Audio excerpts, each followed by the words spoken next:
नमस्कार। आज 11 जून सन 2022 दिन शनिवार जिला गौतम बुद्ध नगर तहसील दादरी विकासखंड विशरख शहर नोएडा की पावन भूमि से मैं मंच संचालक डॉक्टर तुल चौधरी अपने वरिष्ठ पत्रकार एवं इंसाइक्लोपीडिया नोएडा आदरणीय विनोद शर्मा जी की ओर से नोएडा खबर .com के तमाम पाठकों, श्रोताओं एवं दर्शकों का खैर मकदम, क्रांतिकारी इस्तकबाल और सलाम पेश करता हूं, जिन्होंने आज अपनी गरिमामय उपस्थिति से इस सभा को कृतार्थ और अलंकृत किया है। आज आज जिस विषय पर हम चर्चा करने जा रहे हैं, उस विषय का नाम है ग्राम पाठशाला का सफर। और आज के इस वार्तालाप में हमारे साथ मुख्य अतिथि हैं आदरणीय अमर बंसल ग्राम गनौली से और भाई अरविंद नागर जी ग्राम कलदा से। अपनी बात को मैं आगे बढ़ाने से पहले ये बता देता हूं कि 2011 की जनगणना के अनुसार आज भी भारत में 68.84 की प्रतिशत जनसंख्या ग्रामीण क्षेत्र में आवास करती है। इसलिए ये पाठशाला का सफर भी इन्होंने ग्रामीण के दौर से ही आरंभ किया है। मैं इस वार्तालाप को आरंभ करने से पहले आदरणीय विनोद शर्मा जी से निवेदन करूंगा कि वे स्वागत करें और इस वार्तालाप को आगे बढ़ाएं। Over to you. धन्यवाद अतुल जी। आज के शो में आए हमारे युवा साथी अमर बंसल जी का बहुत बहुत स्वागत,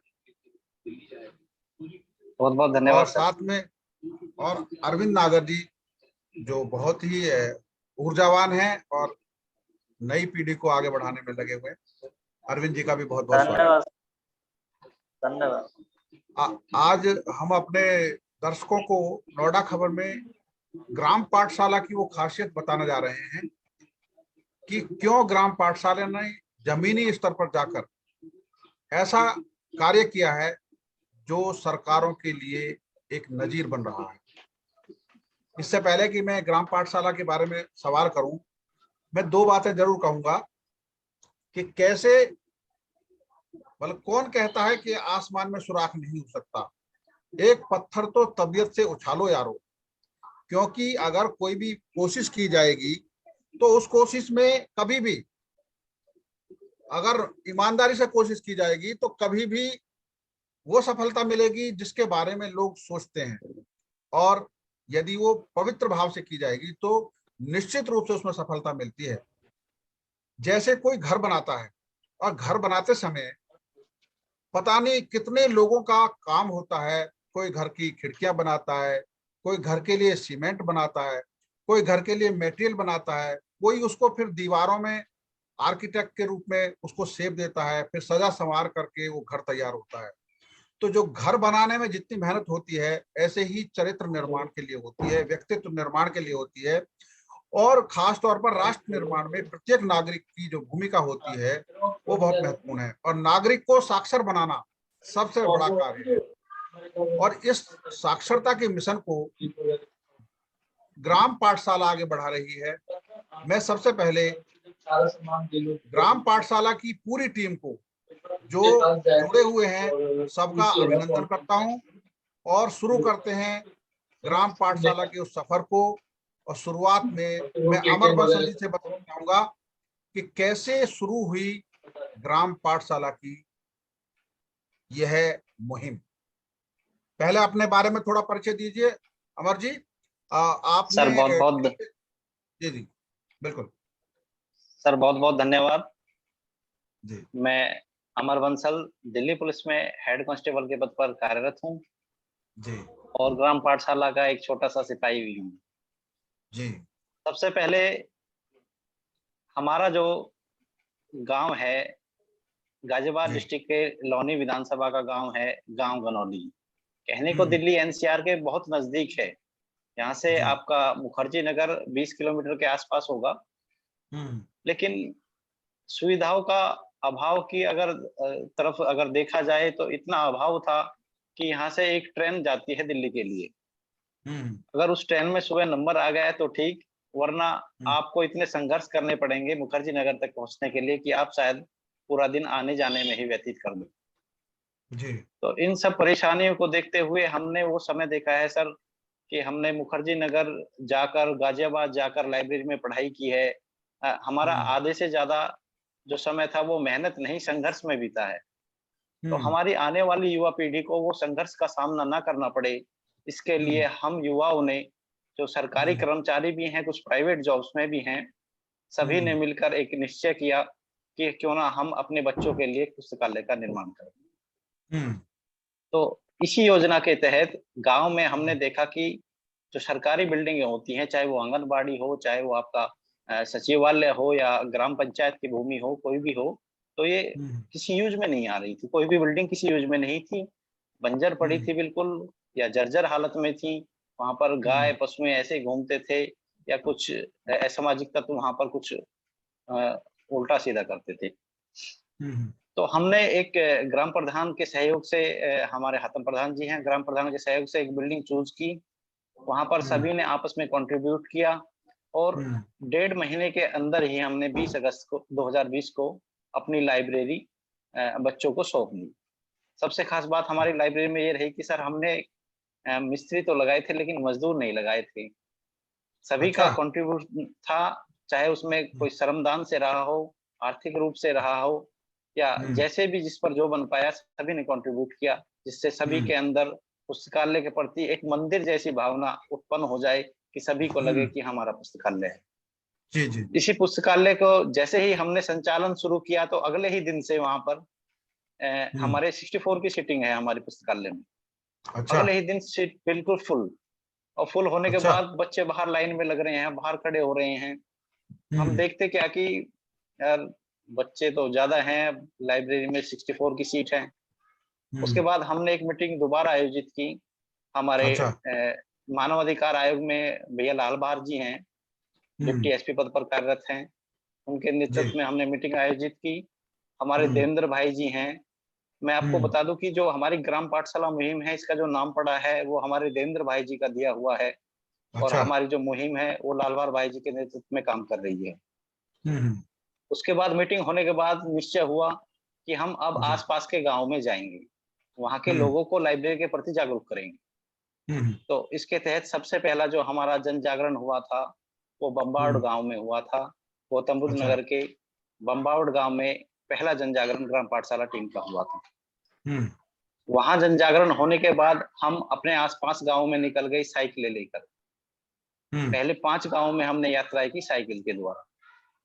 वहां पर लोगों को समझाया कि आपके बच्चे दूसरे गांव में पढ़ने जा रहे हैं, आप अपने बच्चों के लिए अपने गांव में क्यों ना पुस्तकालय खोल लेते हो।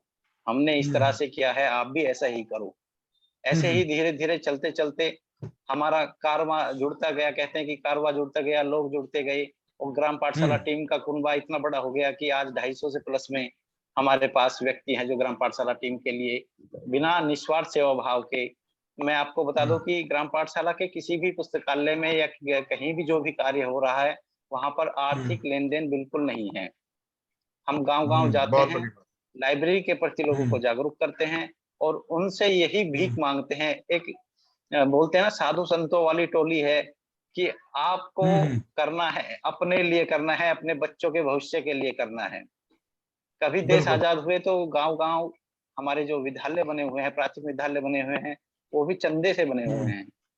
तो गांव में एक जन जागरण यात्रा निकालते हैं, और उनको इस तरह से सहयोग की भावना से जोड़ते हैं कि आपका ये शिक्षा का मंदिर तैयार हो रहा है, आप इसमें बढ़ चढ़ कर हिस्सा लीजिए।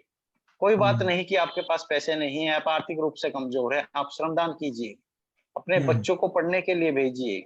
तो ऐसे करते करते हमारे एक साइकिल मैन है प्रवीण कुमार जी। प्रवीण कुमार जी ने 25 दिसंबर को कड़कड़ाती ठंड में साइकिल यात्रा शुरू की थी। 7 जिले उन्होंने कवर किए थे, जिसमें करीब 300 के करीब गांव आ रहे थे। अच्छा। तो उन्हें लाइब्रेरी के मतलब ग्राम पाठशाला का अपनी का साइकिल मैन कहा जाता है। तो 1 जनवरी में उन्होंने अपनी यात्रा पूरी की थी कलदा गांव में।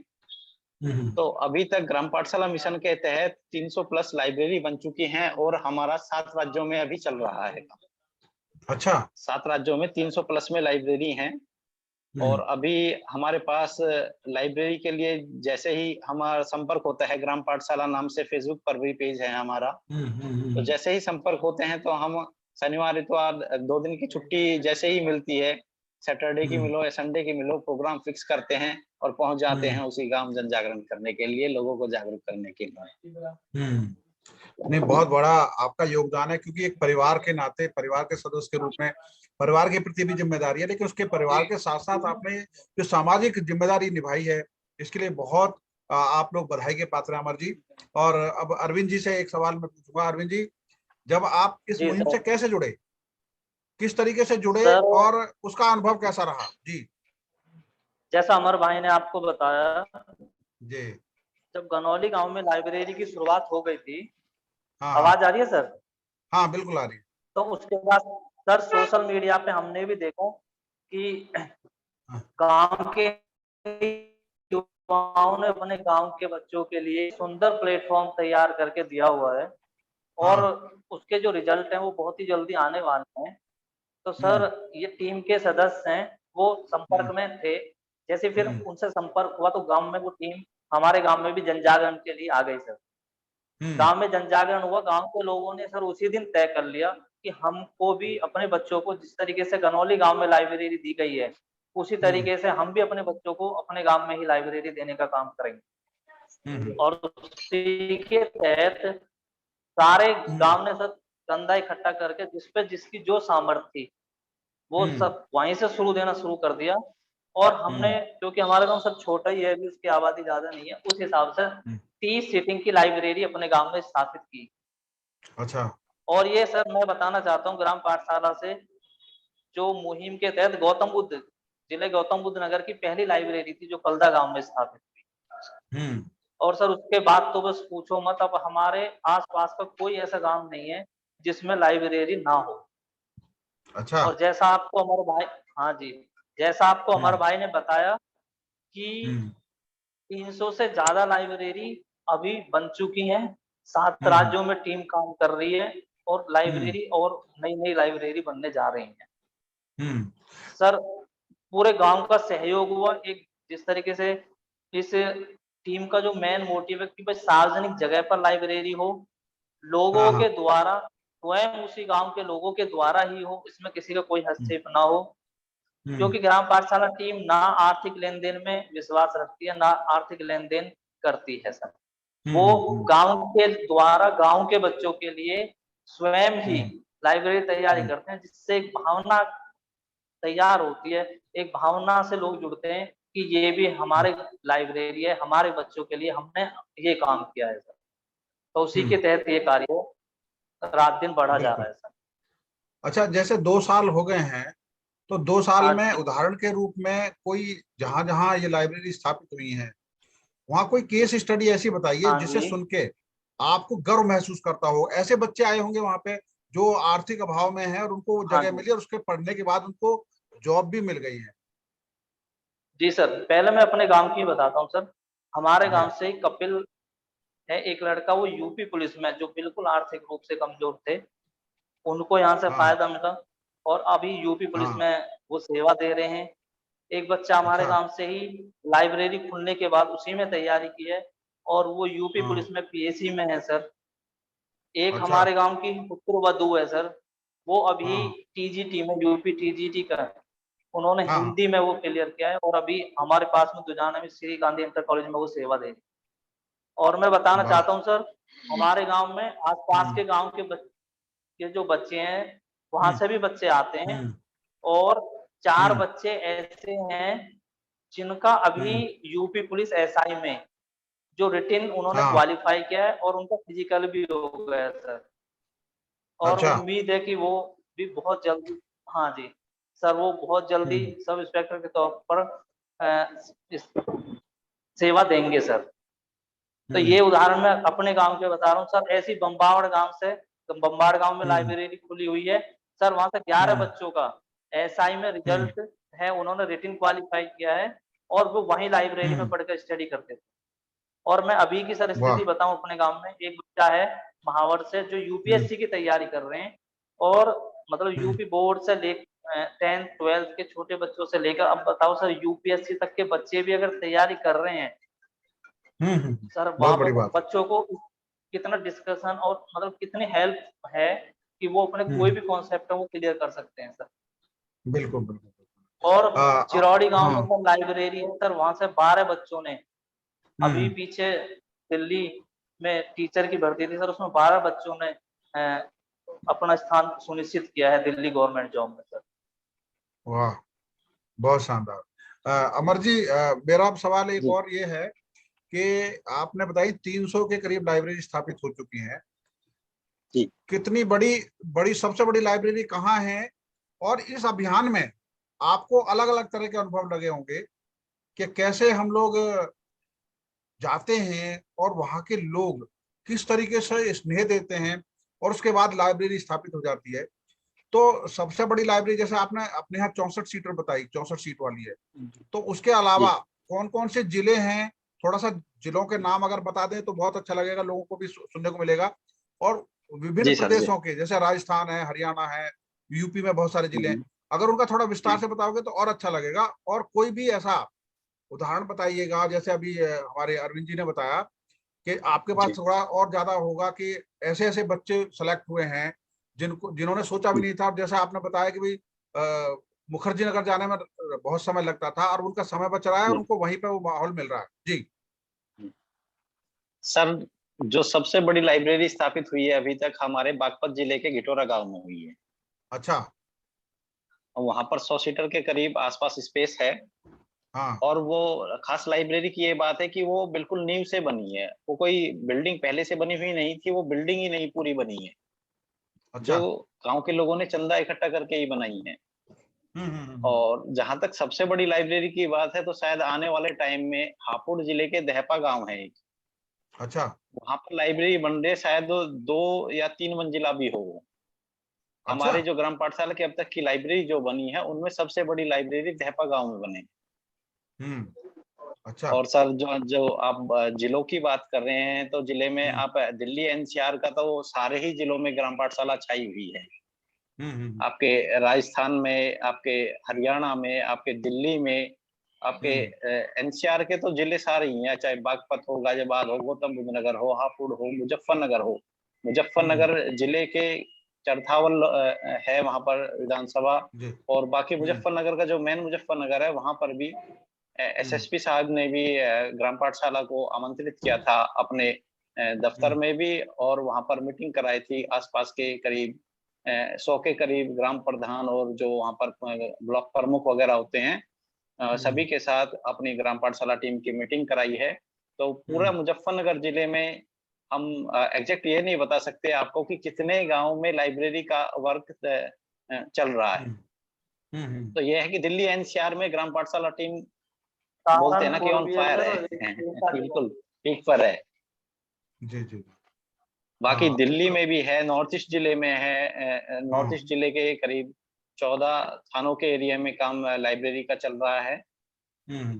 और आपके अभी हरियाणा के पलवल जिले में अभी मानपुर गांव में परसों लाइब्रेरी का उद्घाटन हुआ था, उससे पहले भी 4-5 लाइब्रेरी आसपास के गांव में वहां पर चल रही हैं। बाकी आसपास के जो दिल्ली एनसीआर का जो क्षेत्र है वहां पर तो कोई ऐसा जिला ही नहीं बचा है कि जहां पर कार्य ना हो रहा हो। बहुत बड़ी बात है। अतुल जी, आप कुछ पूछना चाह रहे हैं? अतुल जी।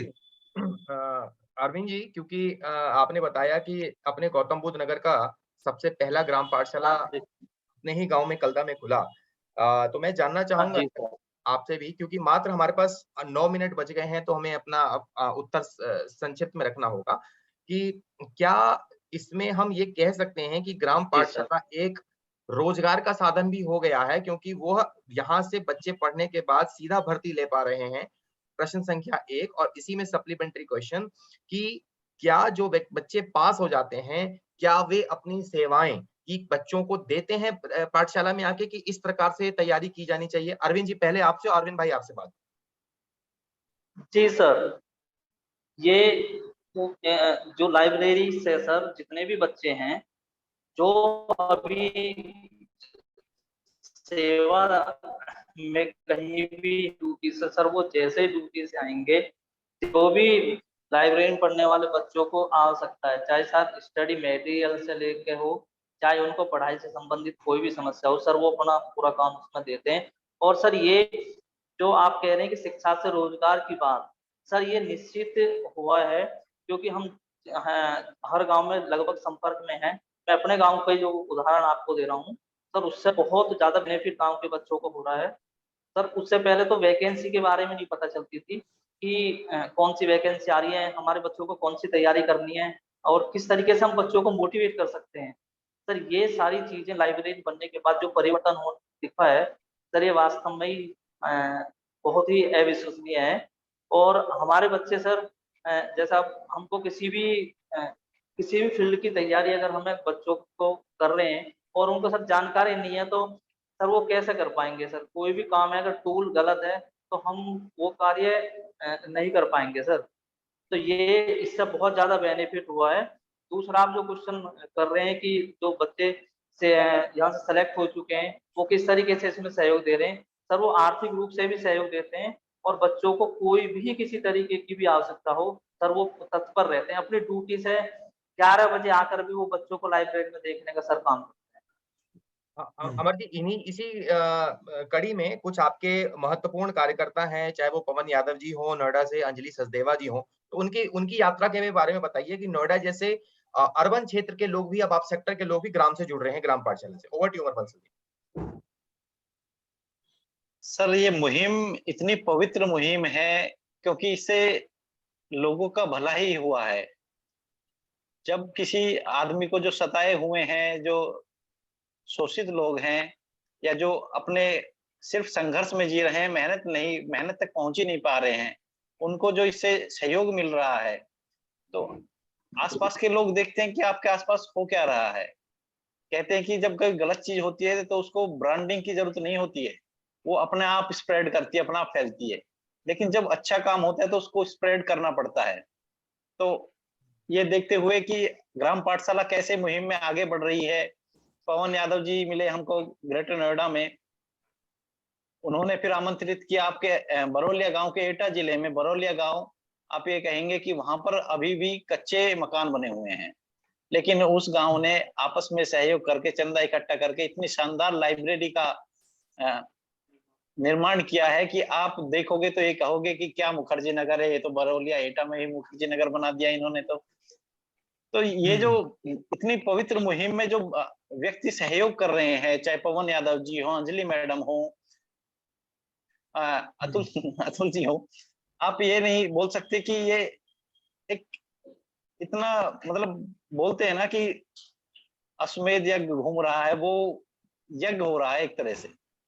और यज्ञ में ये आहुतियां दी जा रही हैं ग्राम पाठशाला के जो सहयोगी हैं, चाहे वो ग्राम पाठशाला के सदस्य हों या सहयोगी हों दूसरे, तो सभी अपना अपना जो सहयोग है वो पूरा कर रहे हैं, पाठशाला मुहिम को नित नए चरम की तरफ ले जा रहे हैं। आशा करता हूँ याद होगा कि आहुति सैनी गांव में भी दी गई थी सर।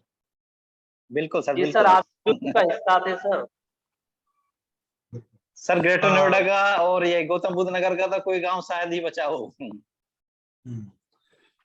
अमर जी एक चीज बताइए कि जिस तरह की मुहिम शुरू हुई, मॉडल जब शुरू हुआ था और धीरे धीरे वो शेप बनने लगी है कि ये पंचायती सिस्टम का एक हिस्सा होना चाहिए, क्योंकि हमारा गांव में जो पंचायत है एक सचिवालय है। सरकार ने भी कहा कि हर गांव में एक सचिवालय बनेगा। जब गांव के विकास में सचिवालय की भागीदारी है, स्कूल की भागीदारी है, अस्पताल की भागीदारी है, तो सरकार की योजना के तहत लाइब्रेरी की बिल्डिंग भी एक उस परियोजना का हिस्सा बने। इसके बारे में क्या कभी किसी जनप्रतिनिधि के साथ बात हुई है या कभी किसी अधिकारी के साथ बात हुई है, जो जिलाधिकारी वगैरह जो आप लोग मुहिम में जोड़ते हैं? जी बिल्कुल सर, बिल्कुल। जब हमने ग्राम पाठशाला मुहिम शुरू की थी तो तब ऐसा हमारा कोई निर्णय नहीं था, लेकिन जैसे जैसे हमने महसूस किया कि किसी गांव में गए तो बोल लगे कि बिल्डिंग की हमें दिक्कत है, हमें ये समस्या है, तो हम सीधे फिर जिला प्रतिनिधि से जाकर मिले, तो उनको उस समस्या से अवगत कराया।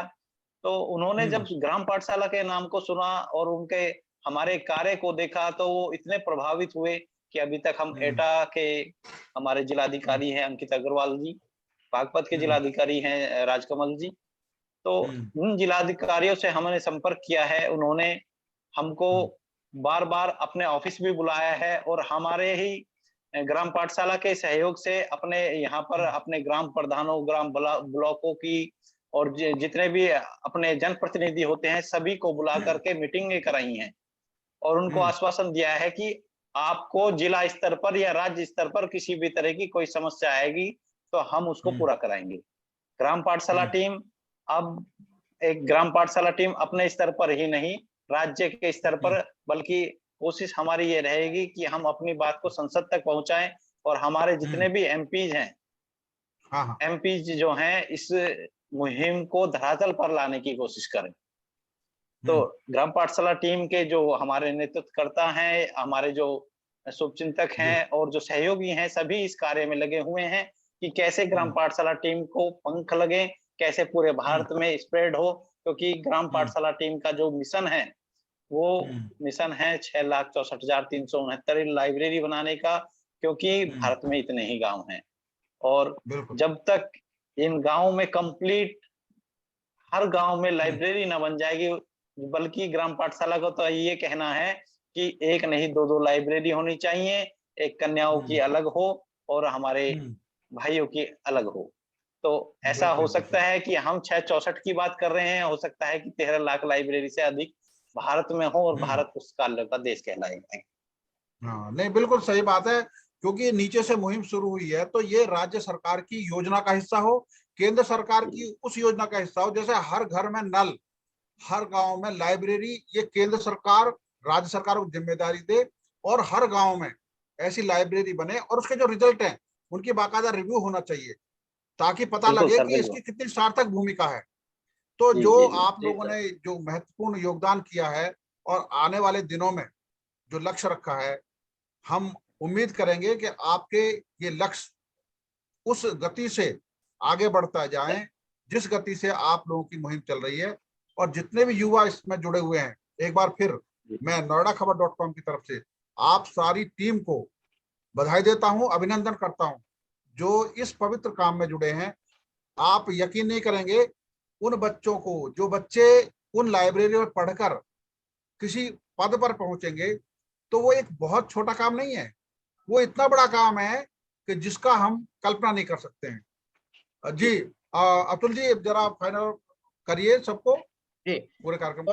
बहुत बहुत धन्यवाद। और मैं देख रहा हूं कि इस वार्तालाप में विनोद शर्मा जी की बहुत विशेष रुचि है, क्योंकि खुद विनोद शर्मा जी भी ग्राम से जुड़े हुए हैं, ग्राम रघुनाथपुर से। तो ये एक अच्छी बात रही। और पुलिस वालों का एक मार्मिक चेहरा भी हमें देखने को मिला, जो लोगों का एक बना हुआ है परसेप्शन, वो भी हमने अलग देखा। वो मैंने भी अपने वक्तव्य में रखा था सैनी गांव में जब मैं आया था। तो बहुत अच्छी बात। और इसी बात के साथ हम अपने आज के विषय को यहीं समाप्त करते हैं कि गांव गरीब किसान निर्धन निर्दल उपेक्षित बाधित पीड़ित प्रताड़ित शोषित वंचित दलित और पिछड़े लोगों की बात करनी है, क्योंकि पहाड़ों के आगे जाना है तो चांद तारों की बात करनी है, और समुद्र के पार जाना है तो केवल किनारों की बात करनी है। बहुत बहुत धन्यवाद आपका सबका, बहुत बहुत धन्यवाद अमर बंसल जी, बहुत बहुत धन्यवाद आप सबका, धन्यवाद, नमस्कार। नमस्कार, नमस्कार अरविंद भाई, नमस्कार अमर जी, नमस्कार। थैंक यू, जय हिंद, जय भारत।